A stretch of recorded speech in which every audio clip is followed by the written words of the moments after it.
Hello and welcome back to the channel. Today I played my first tournament on my road to National Master. Now, this is the first tournament that I've played in a long time, so everything from notating to that pit in your stomach when you're in a critical position was coming back to me. The tournament was only 3 rounds, but I had some really good opponents. I'm going to recap the games and talk to you guys a little bit about what I was thinking. I know a lot of you guys have been wanting to see me play real people, so this one's for you. This video will also be a little more laid back, so no Martins jumping out at you. In the very first round, I was paired with a National Master, which I thought was a pretty poetic way to start this journey. If all goes well, it will start with a National Master and end with a National Master title for me, but anyways, let's get into the first game. I've rounded my rating and the opponent's rating to the nearest 10 points, just for the courtesy of anonymity. Obviously, I'm Tony, rated about 1860, and I'm playing this National Master rated about 2230. So let's go ahead and dive into the game. We start with d4, d5. Like I told you guys, I'm not going to be playing the King's Indian anymore, and I'm not going to be playing the Sicilian anymore. So here, although normally I would have played the King's Indian, I'm going with the Slav. I'm going to play c6, because I feel like that symmetrical setup is something that I'm much more comfortable playing. And for those of you who aren't sure what openings you should pursue, I would recommend trying a couple different openings out, and whatever positions you're most comfortable playing, that's the opening you should play, regardless of what anybody else says. So we're met with c4, Queen's Gambit, and I play c6, the Slav, as intended. We get the exchange, and then bishop to f4. So far, so good. I develop my knight towards the center, and we're met with e3. Here I play knight to c6. I've learned that I like to develop my knights first, since they're a little bit slower, and it also gives me the opportunity to decide where I actually want my bishops later. Also, obviously, I didn't mention this at the beginning, but we have the eval bar up here, so you guys can see live exactly how the game is going. And we have the game review stickers. So you guys let me know if the game review stickers are helpful or if they should be gone, and it's just the eval bar, but I think both of them are helpful. So here we get knight to c3, and I play a6. It's funny that this says it's a book move. Typically, I would have played like bishop to f5 or something of that nature, but I was a little bit worried in this position about knight to b5, knight to c7. Now, obviously with bishop to f5, knight to b5, there's like rook to c8, so it's really not a concern. But for whatever reason, I was feeling maybe a little bit intimidated by the fact that this is a National Master, so I decided to play a6. I was met with bishop to e2, and then I continued with regular development, bishop to f5. We get knight to f3, e6, so far so good, we're still in book, and then queen to b3 is the first move that we get that's actually out of book. Now, I'll be honest, it kind of threw me for a little bit of a loop. I probably should have expected something like this after playing e6, right? This is a common idea in the London system as well. Once you blockade that bishop and there's no going back, the queen can come out and bother that pawn. Now, interestingly enough, the computer recommends that I just develop. So, for example, bishop to d6, and then after something like takes, if queen takes b7, I just castle. And the idea is that he has not castled, so that's a tempo that he still has to lose. And there's ideas of like rook to b8, and then I take on b2. But I did not decide to do this in the game. Honestly, I was probably overly intimidated by queen takes b7, considering the fact that it isolates the queen, and the queen is just up for harassment after bishop to d6. Probably should have seen that that queen was misplaced there, but I decided to play bishop to b4 in this position. And obviously my reasoning was block the queen from capturing and develop the bishop, since I still need to castle as well. Obviously, the engine rates it as good, but I can tell you from my perspective, my mindset in that position was that I was already fighting to keep a pawn on the board. In this position, he played knight to e5, challenging the root of that bishop, right? This bishop is supported by the knight, so he comes with the knight to e5 to challenge that base of support. And I played what I thought was the only line here, which is castles. The computer gives this as a mistake, and what I had calculated was exactly what we played. Takes, and takes. This is what I had calculated, and I had already determined that I would lose this pawn after queen takes c6. But in this position, what the engine wants me to play in this position is bishop takes, pawn takes, trade the knights, and I was originally concerned about this variation. I had calculated this variation, and I was concerned that after pawn takes, the pawn is hitting my knight, and the queen is hitting my b7 pawn, and I didn't see what the solution in this position was to that. But the engine gives the very obvious in hindsight, move knight to e4, where if queen takes b7, you can just castle. This pawn is badly placed, so it's a weakness for the future, and this bishop basically has no life staring into this pawn. Now, these are very positional concepts. They don't translate to material over the board. Technically, I am down 1 point. If you look right here, I'm down 1 point of material, But my position is so much better considering this isolated pawn, this active knight, the open files, the estranged queen that, doesn't talk to its family anymore apparently, that it makes up for that single pawn deficit. Well, unfortunately for me, I didn't see all of that and instead decided to castle. I just want to get my king out of the way. I was willing to lose the pawn in the variation that we played where knight takes, bishop takes with check. Obviously, I can't just recapture the knight or else I drop the bishop. So I take with check, the queen takes back, I recapture the knight, and the National Master takes my pawn on c6. And to be fair to me, I had somewhat the same idea. I had the idea that he hadn't castled yet, and that the queen side was now open for play.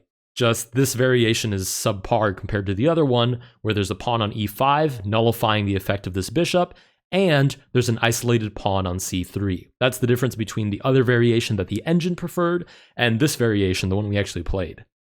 Here I played queen to a5 check, which was my idea all along, and after queen to c3, I decided to keep the queens on the board since I was trying to lead into an attack. I briefly considered queen takes c3, and then after take, something like rook to c8, but I was concerned that after rook to c1, there was no way for me to follow up on this pawn. If knight to e4, then we can just be looking at c4, and down a pawn in an endgame against a National Master, probably not the best thing in the world. So instead I played queen to b6, which the engine flags as dubious and cites f3 as a main concern. Anyways, the National Master here plays castles, which again the engine flags as a mistake, but it's such an intuitive move that it's hard to really say, that's a mistake. Here I played knight to e4, trying to centralize my knight, which I realized was a mistake almost as soon as I played it. I'd originally considered rook f to c8, which is the top engine line, and then after something like queen to b3, takes, these pawns are doubled, and I still have a fighting chance. a5 gets this pawn off the line of sight of the bishop, and it's still quite playable. But I decided here that knight to e4 was better because I thought I was getting an outpost for my knight, and the National Master here played queen to a3, top engine move. Now, in this position, I had a couple of different options, but I realized that f3 was basically impending doom. That's the line that the engine previously recommended when he had castled and the engine flagged that as a mistake. What the engine wanted was f3, preventing knight to e4 altogether. And I thought about this. There's some lines where I can play for the open file and kind of ignore this situation, but then there's rook f to c1, and there's ideas of f3, knight to d2, and then e4. So let's say I play absolutely nothing, just a random move like h6. Here, white can play f3. If I try to walk my knight deeper into the position, there's e4, which hits the bishop, hits the knight, and I'm guaranteed to lose a piece. If knight to c4, he just trades first and then takes the free piece. So with that in mind, I decided I wasn't ready yet to fight for that open file, and I had to get that tactic off of my back somehow. So if knight to d2 at any point was going to be a possibility, this bishop could not be in this position to strike the knight. So I decided to play g5. Now, this was a very scary move for me to play, and even though it actually is top engine move, I was a little bit uncertain about my reasoning. I felt that I was grasping at straws, even though it was fundamentally sound, and that's kind of a scary thing to do, to kind of follow your concepts blindly and say, okay, I need to restrict the movement of this bishop, so this must be the best move. It's a little bit scary to do when it's a move that breaks other principles, for example, exposing the king. In any case, my opponent here played bishop to e5, and I decided I really didn't want that bishop sticking around in the center, so I played f6, also top engine move. I was met with bishop to g3, which was dubious by the engine. It wanted f3, which is kind of a crazy line, takes.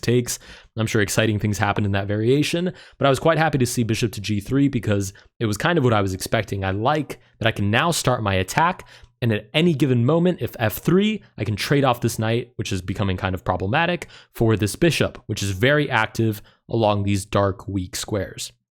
So I went ahead and played a5. This is mostly prophylactic since this is a weakness that's under fire by two different pieces, and I really don't want this to be a problem. So I just pushed a5. Now this rook is free to do whatever it wants. I'm met with rook f to c1, fighting for the open file, fair enough, and I meet it with rook a to c8, also fighting for the open file. We get b3 in this position, and actually it's really interesting that the engine flags this as a mistake, because to me this is very intuitive. The idea here is that the queen is now misplaced, you want to bring it back, and you want that queen supporting the c1 square in case you ever want to double your rooks or something like that. After I saw b3, I had a long and hard think about what on earth my plan actually was in this position. And I determined that I was ready to start trading off into an endgame. My pieces were decently placed, my king was a little bit exposed, and both of those things are signs that you should probably try to go into an endgame. So here I thought there was the very convenient move, queen to b4, which I was very happy to see was a great move.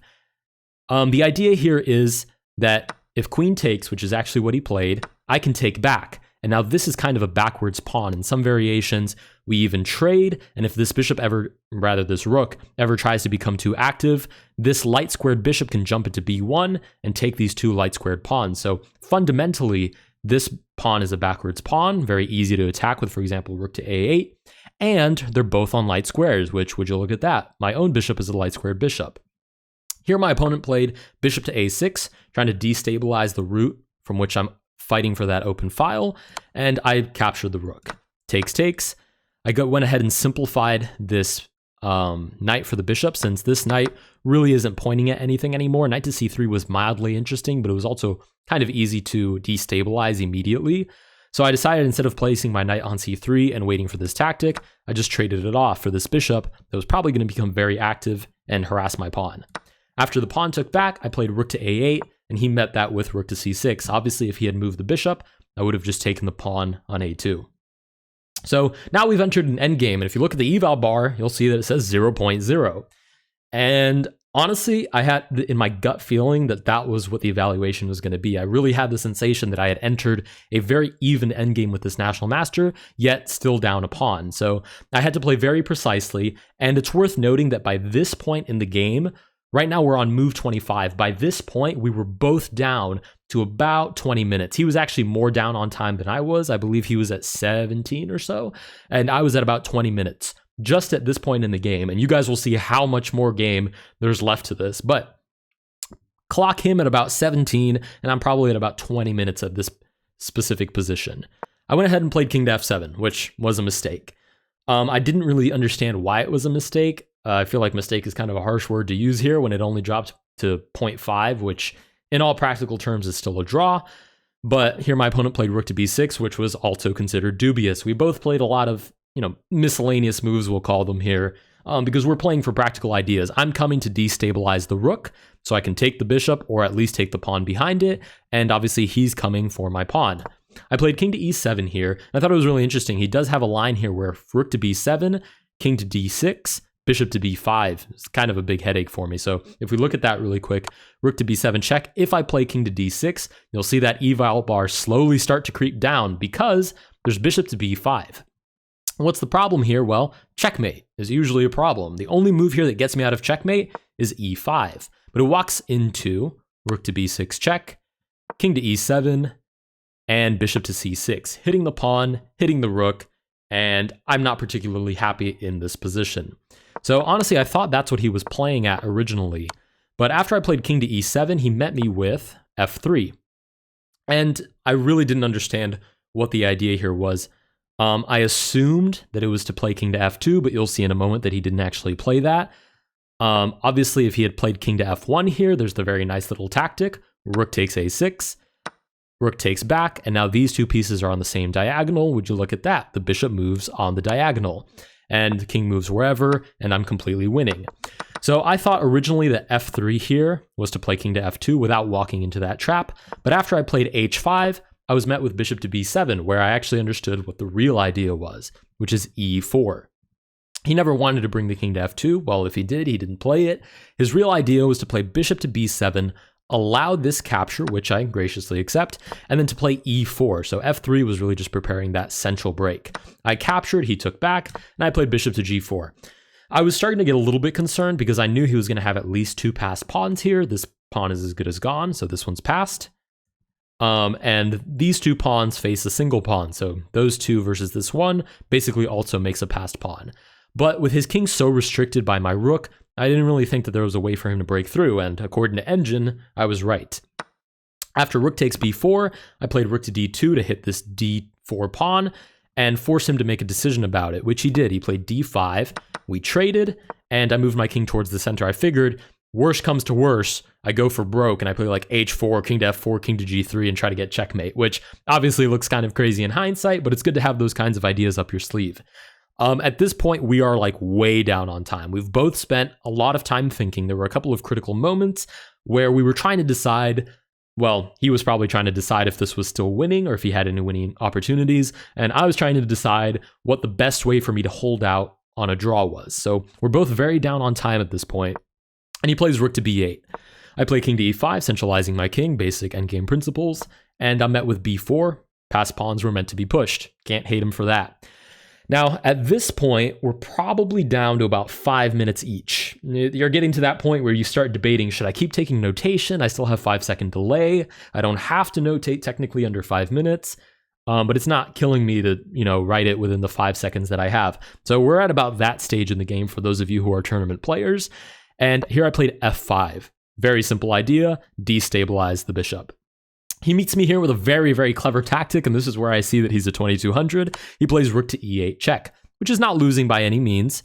But if I played here king to d4, he could just take this pawn, and I can't take back because of rook to d8 check. King moves anywhere, and I lose the rook. Don't even have to explain how he's going to win that one. Easy peasy for him. So in this position, I played king to d6. He played e5 check, and I realized that it was the same issue. Even though now the rook is also hitting the bishop, I'm in check. So if I take here, then we still have that rook to d8 move. I drop the rook right behind it. So after this check, I played king back to d7, and I decided this pawn was going to be stopped by the rook, and this pawn would be stopped by my king.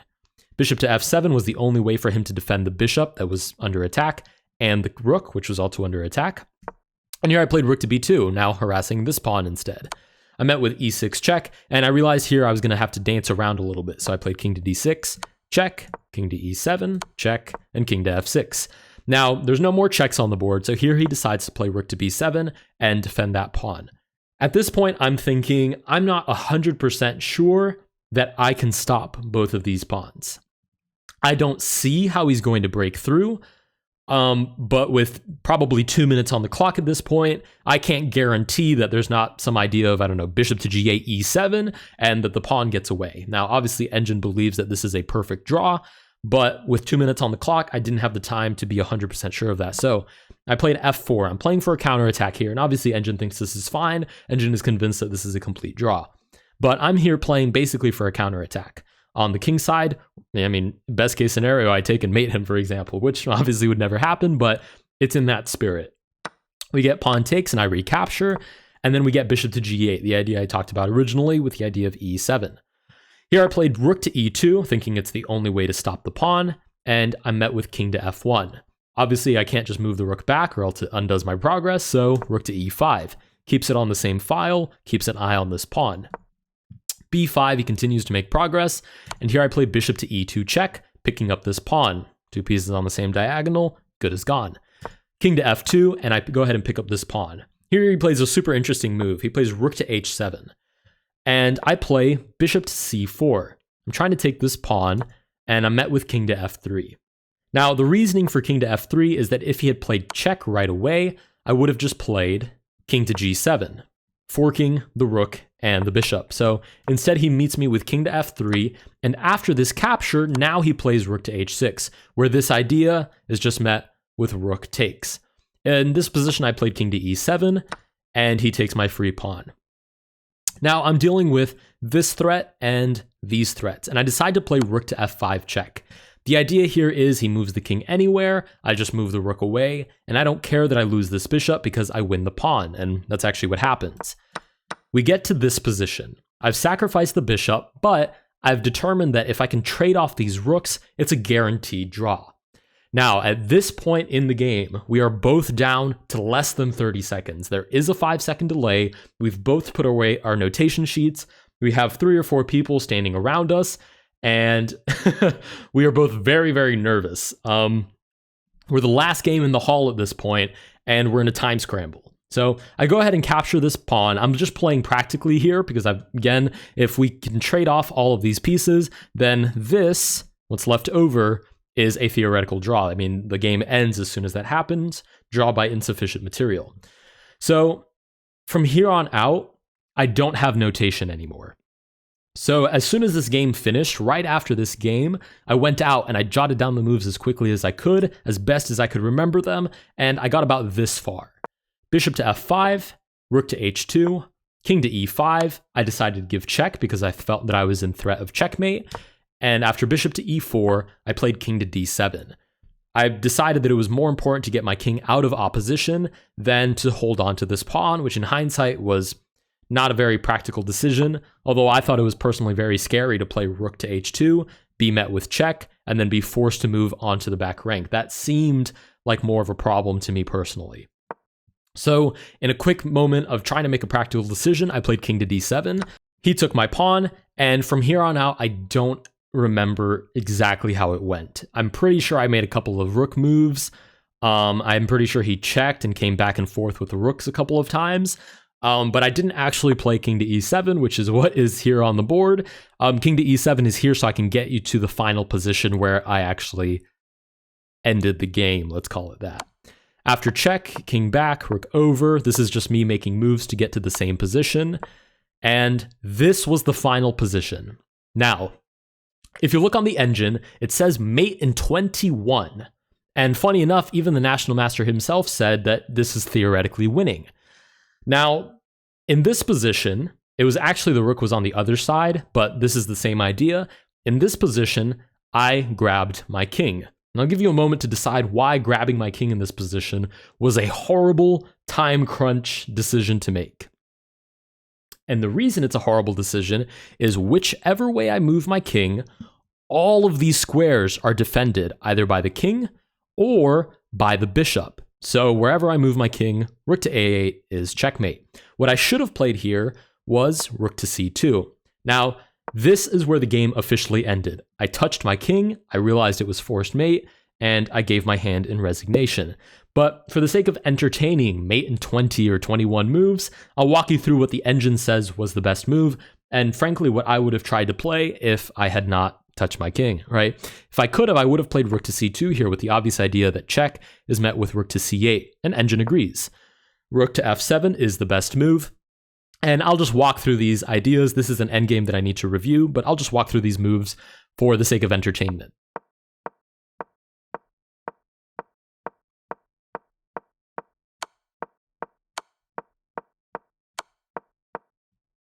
And I'll stop there because now it says that it's mate in 10, but yada, yada, yada.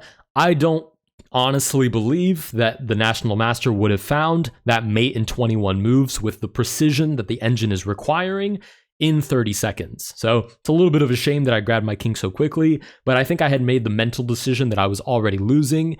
It's a good demonstration of how important it is to be in the right headspace the entire time. You're always trying to win, and if not, you're always trying for a draw, but you're never just resigned to losing. But that's how my first game ended. I will pop up the graph of that game because I'm personally very, very proud that I got through so far into the game with it being a perfect draw up until that final time crunch moment where I grabbed my king. And frankly, I don't think I've built up the nerve yet to play that kind of time control with such a high-rated player this early on in the training process. But I still think this game was an extremely good experience, even though it did start off my tournament with 0 out of 1. Let's go ahead and look at that second game. All right, this is now game 2 of 3 of today's tournament, and I was playing with the white pieces. You'll notice that my opponent is called Mr. Reverse London. For the sake of anonymity, I'm keeping everybody's names private, but I am going to give them a nickname. 1, because I think it's funny, and 2, so, you guys can talk about it in the comments. It's, how'd I do against National Master, Mr. Reverse London, and you'll see what I named the third guy. Anyways, I start here with d4. I'm still playing the London system. I think it's very solid. And we're met with a very, very typical setup in this position. Here he decides to play bishop to f5, and I think this is a good example of taking whatever the engine says with a bit of a grain of salt, because bishop to f5 may be a mistake, quote unquote, in the engine's eyes, but practically speaking, 0.7 difference in the opening with a very concrete developing move, it's really hard to flag that as a mistake. Anyways, here I play bishop to d3. I like to challenge the bishop as soon as I see it. We get knight to e4, and that's why I called him Mr. Reverse London, because even though he played c5, he still decided to move the knight into e4, which is typically a London idea. Typically, I'm the one looking to play knight to e5. That's not how the knight moves. Knight to e5, and looking for like queen to f3, h4, or rook lift, crazy attacking ideas. But instead, he plays knight to e4. I go ahead and just castle. I'm trying to really practice playing solid ideas and not getting thrown off in the opening. That was a bad habit of mine. Those of you that saw my introduction video to the series saw that I tend to get out of the opening worse and then make like this ridiculous, crazy comeback later in the game. And I'm trying to shake that habit. I want to play with good principles. I want to get out of the opening safely, develop my pieces, castle, and then I'll play real chess afterwards. Here I'm met with e6, and here I obviously can't play knight to d2. If I did play knight to d2, there's knight takes f2, or even knight takes c3. Knight takes c3, takes, and then I drop the bishop. Light squares are extremely weak, and I'm down a pawn. So luckily I have been doing my tactics, and I didn't play knight to d2. Instead I played pawn takes. And this is a very thematic idea. I've seen this a lot, where you take with the pawn if you've decided castle. If you've decided you're not going to play knight to e5 for whatever reason and pursue a kingside attack, taking this pawn can actually be pretty thematic. We get bishop takes. Now I played queen to c2, which the engine flags is a mistake, but the idea is pretty basic. I'm just trying to defend this bishop so I can play knight to d2 and not have any discovered attacks.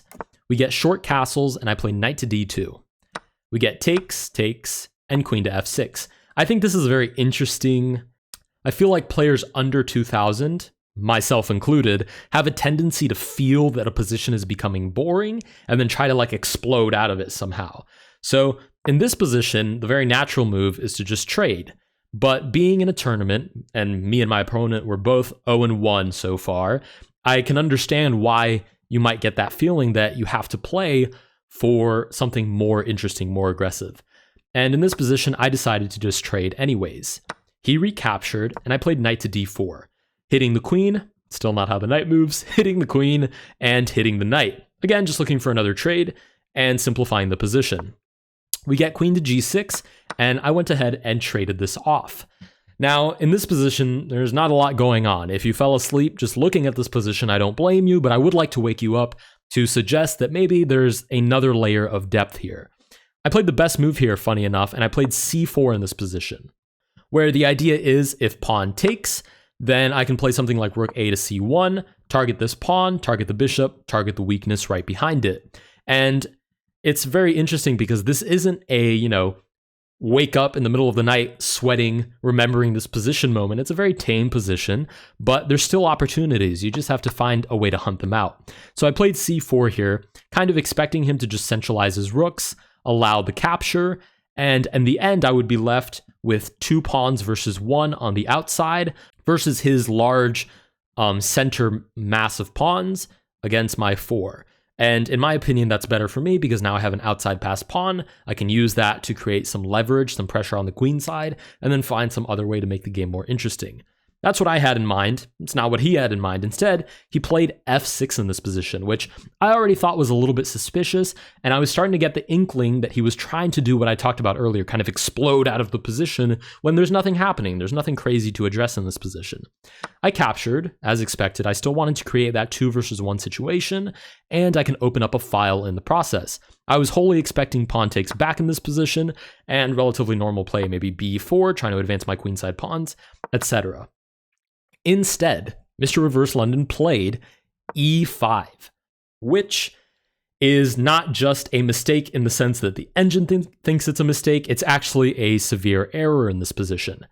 After e5, the natural move here is to play bishop to g3 and kind of cement this bishop, right? This bishop will now be staring at all of these pawns and really not have much of a future of any kind. But this is where I got my first brilliant move in this whole entire series. If you guys ever see me make National Master, please remind me of my first brilliant move ever, because it was right here. My first brilliant move was pawn takes c6.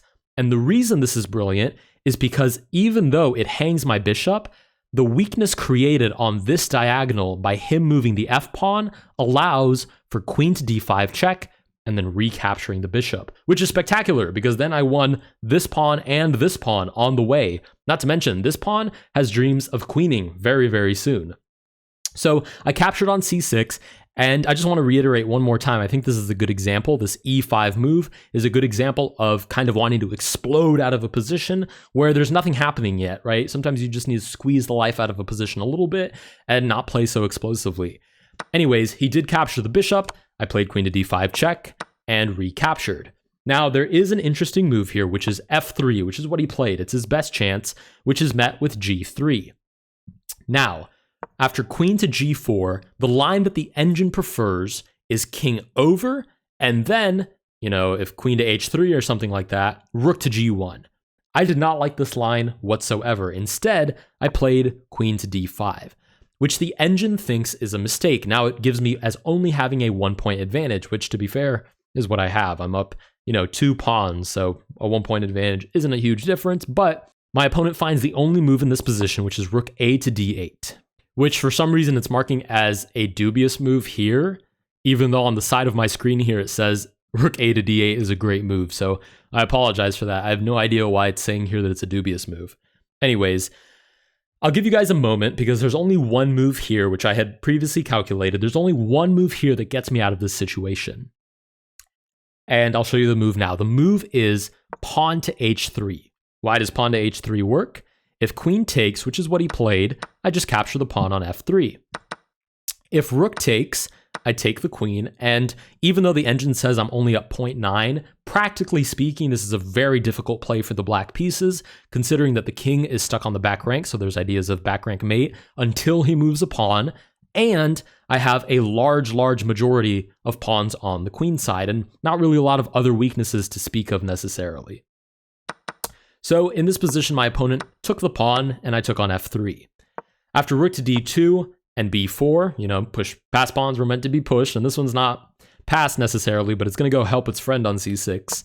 We get h5, which is a honest attempt at trying to create some kind of counterplay, and after rook f to d1, rook to b2, and c7 with the imminent threat of rook to d8, my opponent resigned, right? There's still an idea here of like queen to c8, but then after queen takes, king to g8, queen to d5, king to h7, this is just not a very pleasant position for him to play. I mean, it's just completely losing. So I was pretty happy with this game. This person is rated about 100 points more than what I am rated, so I was very happy with this win, and I'm sure it'll contribute to some decent rating points. If you are wondering if my rating changed, check the top comment. If the top comment is not me pinning myself, then they haven't published the ratings yet, but when they do, I'll give you guys a closest to the 10th point estimate of how much my rating increased after this tournament. So after this round, I'm 1-2. I've lost to a national master, which is quite poetic and hopefully not a bad omen, and I've defeated a 1950, which I was very happy with. Moving on to round number 3. All right, we're now looking at round number 3, and you can probably guess the result of this game just by reading the name that I gave my opponent. My opponent was rated about 1800, so not far off from me, but enough that losing to him would probably scratch off some major rating points and probably undo whatever I gained in the last game. So again, I'm really trying to practice playing solid out of the opening, nothing crazy, get out of the opening clean, and then play good chess after. So we start with e4, and I get a chance to play the Caro-Kann. I think it was great that there was only 3 rounds in this tournament, and I got to play all 3 of my openings. I got to play the Slav in round 1 against the National Master, which I was very happy with how that worked out. For those of you who don't know, I literally just started playing the Slav like 2 weeks ago, so I can't ask for more than that. Got to play the London and get a pretty nifty win against a 1950, and now we're looking at the Caro-Kann against somebody rated about the same as me. d4, d5, and we get the exchange variation. Bishop to d3 I hadn't seen before, but to me it seemed like just a reordering of the moves. So I played knight to f6. Again, I usually like to develop knights first. They're slower. And I'm met with h3, which is a variation I haven't seen yet. I haven't played the Caro-Kann since I was playing in Scholastic Nationals like a bazillion years ago. So h3 is a variation that I hadn't actually prepped, but it's very easy to figure out what the idea is. He doesn't want me to develop to g4, and he doesn't want me to develop to f5. So I played knight to c6, developing my knights first, and then I played e6. Now, what Engine wants me to play here, and what I'll probably be playing in the future, is e5 straight away, pushing for that center break, and even though it leaves a pawn isolated, I get basically full control of the center, almost completely unchallenged. Instead, again, I played e6, trying to just stick with the lines that I knew. I didn't want to enter any unfamiliar positions yet. To be honest, e5 didn't really even occur to me. We get bishop to f4, and again, like I said, I like to offer that bishop trade as soon as I see it. I don't really like that bishop staring into my position unchallenged. We get a bishop trade, and then knight to f3. Perfect time to do castling, and it's funny, as soon as I castled, he immediately castled without even notating my move, so it was clear that he was very set on castling as well. Anyways, finally in this position, I assess what's going on the board, and I realize that this is probably one of the, if not the most lifeless bishop I've ever seen on a chessboard, ever. I mean, it has no hope at all. b6, what are you going to do? a6, that's free. b6 to fianchetto is just staring at d5, and right now it's staring at a pawn on e6. So until it learns to jump like a knight, it needs a way out, and I decided the best way out was e5. I need a way to get my bishop out, so I'm trying to give it some life by playing e5, the move that the Engine wanted much earlier in the game. We get takes, takes, takes, takes, and after rook to e1, I decide to play queen to g5, just to see if I can play for bishop takes, and, you know, put some pressure on his position. But, of course, this is in 1800, he plays queen to f3, defending h3, developing the queen, a little bit of pressure on d5. I decide that this bishop still needs a life, so I decide the best place is to put it on c6. Sit it on the long diagonal, have it stare at g2, and play for ideas of d4. This is an isolated pawn, meaning it has no friends. Boo-hoo. So I'd like to get rid of this pawn sooner rather than later, and it seemed to me that bishop d6, bishop c6 was the easiest way to do that. And I didn't really see a fast way for his knight to get to d4, so I had high hopes about playing d4, sacrificing the pawn majestically, and then diving in for the most spectacular checkmate you've ever seen on your screen. Anyways, I played bishop to d7. I met with knight to a3, which admittedly is a very creative way to develop, looking for knight c2 and knight to d4. I played bishop to c6, and my opponent met me with queen to f5. Obviously the best move because it gets a lot of pressure off of his position. He can't just sit there and wait for d4. Queen to g3, I can double his pawns. It's quite an unpleasant position for him to play. So he meets me with queen to f5, and here I thought about it. I could have traded queens, and it's the top Engine line, but I didn't want to play into a draw quite so early. I wanted to keep the queens on the board, keep some ideas alive, and see if I could play for more.